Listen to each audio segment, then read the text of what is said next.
Monsieur le Président de la République, Monsieur le Président de l'Assemblée nationale constituante, Monsieur le chef du gouvernement, Mesdames, Messieurs les députés, chers amis tunisiens,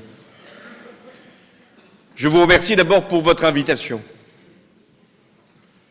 et je salue tous les chefs d'État, de gouvernement qui ici représentent la communauté internationale, qui reconnaissent ce que vous avez fait et qui admirent le processus qui vous conduit jusqu'à adopter une constitution.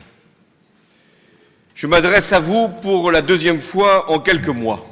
J'ai quelques scrupules même à le faire.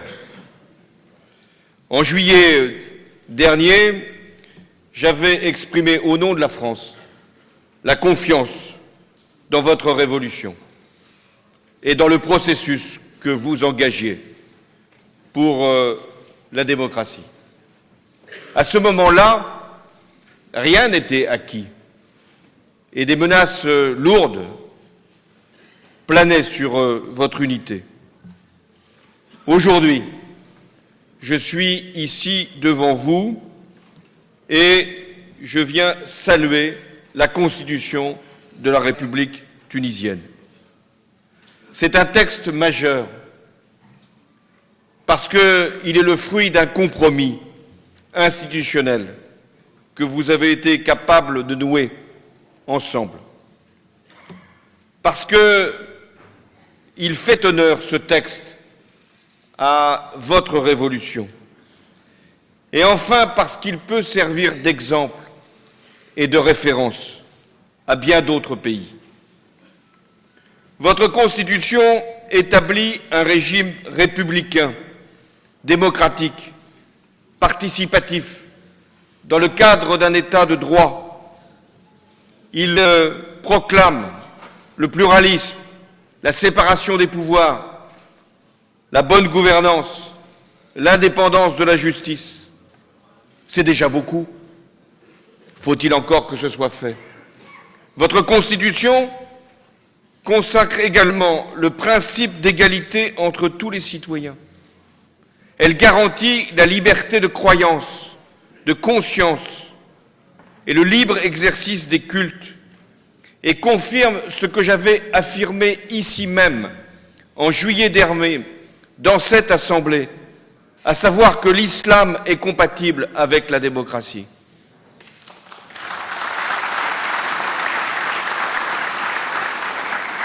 Et dans votre texte, vous rappelez l'attachement de votre peuple aux enseignements de l'islam et aux droits de l'homme, valeur universelle. Votre Constitution est sans doute la seule au monde à reconnaître la jeunesse comme une force vive de la construction de la nation. Vous rappelez ainsi le rôle essentiel que cette jeunesse tunisienne a joué dans votre révolution. Mais vous envoyez également un message à cette génération nouvelle dans le monde qui veut prendre sa place dans toutes les sociétés. Votre Constitution veut également protéger les droits acquis des femmes et veut réaliser la parité entre les hommes et les femmes dans les conseils élus. Vous voulez aussi reconnaître le droit des enfants, le droit des personnes handicapées. C'est en ce sens que votre Constitution est un texte de progrès et à vocation universelle. Vous franchissez aujourd'hui une étape majeure, mais elle vient après beaucoup d'autres. Et à chaque fois, c'est le peuple tunisien qui a été à l'initiative. En 3 ans, il a eu la force de renverser une dictature. Il a eu l'audace d'organiser les premières élections libres de votre histoire. Il a eu le courage de convoquer une assemblée constituante.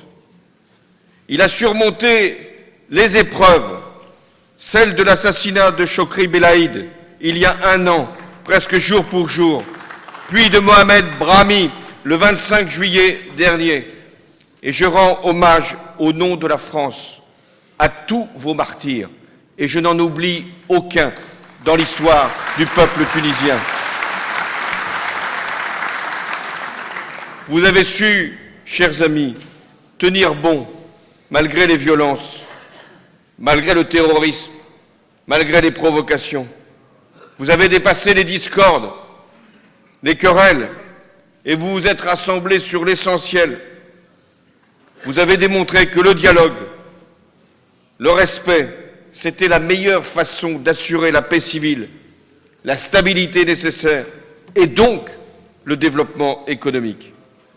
Je veux ici saluer le rôle du quartet composé de l'Union générale tunisienne pour le travail, de l'Union tunisienne pour l'industrie, le commerce et l'artisanat, l'ordre des avocats et la Ligue tunisienne des droits de l'homme qui ont permis le dialogue national et lui ont donné la capacité de réussir. Car ce qui fait l'originalité de votre révolution et même de votre constitution, c'est le rôle de la société civile. C'est le signe que 3 ans après ce qui s'est produit lorsque la dictature est tombée, la mobilisation du peuple tunisien, elle, n'a jamais cessé d'être vive. Je mesure également les défis qui vous attendent, et notamment le gouvernement. Vous avez, avec l'Assemblée, à préparer la loi électorale, organiser les élections présidentielles et législatives, assurer la sécurité du territoire, parce que c'est un droit essentiel, et puis aussi faire en sorte que l'économie puisse être relancée, que les investissements puissent reprendre, que les Tunisiens voient leurs conditions de vie s'améliorer. Eh bien, dans cette tâche, la France sera à vos côtés, pleinement à vos côtés, dans le cadre du partenariat que j'avais fixé lorsque je suis venu en juillet dernier. D'ores et déjà, la France agit sur la restitution des biens mal acquis. La France a signé avec vous des accords de coopération dans de nombreux domaines. Sécurité, culture, éducation, jeunesse, économie. Les financements que j'avais annoncés sont disponibles à la hauteur de 500 millions d'euros pour vos projets de développement. La France également continuera de plaider auprès des partenaires européens, et je salue ici la présence de M. Van Rompuy, pour que la Tunisie reçoive tout le soutien qu'elle mérite pour le processus qu'elle a engagé. Et si nous pouvons aussi envoyer un message à tous ceux qui veulent visiter la Tunisie, qu'ils y viennent nombreux, car c'est un pays hospitalier, accueillant, beau et démocratique.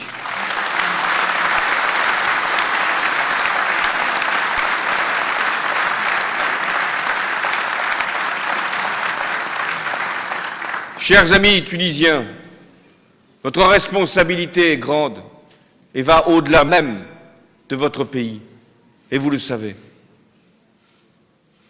C'est ici qu'une révolution est née, qui a inspiré le printemps arabe. Chacun sait les difficultés qu'il rencontre. Vous avez donc l'obligation de réussir, pour vous-même, mais également pour tous les pays qui vous regardent. La Tunisie n'est pas une exception, elle est un exemple. Vous montrez que la démocratie vaut pour tous les continents, toutes les civilisations, toutes les religions, toutes les cultures. Vous incarnez l'espoir dans le monde arabe et bien au-delà. Et vous inspirez le combat difficile, douloureux, de ceux qui, dans le monde arabe et ailleurs, se battent, combattent pour la liberté. Il revient toujours à chaque nation d'écrire sa propre histoire. Et vous avez désormais le cadre qui vous permet d'agir, une constitution. Gardez l'esprit qui a présidé à sa fondation. C'est le peuple tunisien, lui seul, qui décidera de son avenir. Mais d'ores et déjà, qu'il soit fier de ce qu'il a fait, de ce qu'il a permis, et qu'il soit sûr de l'amitié du peuple français. Merci.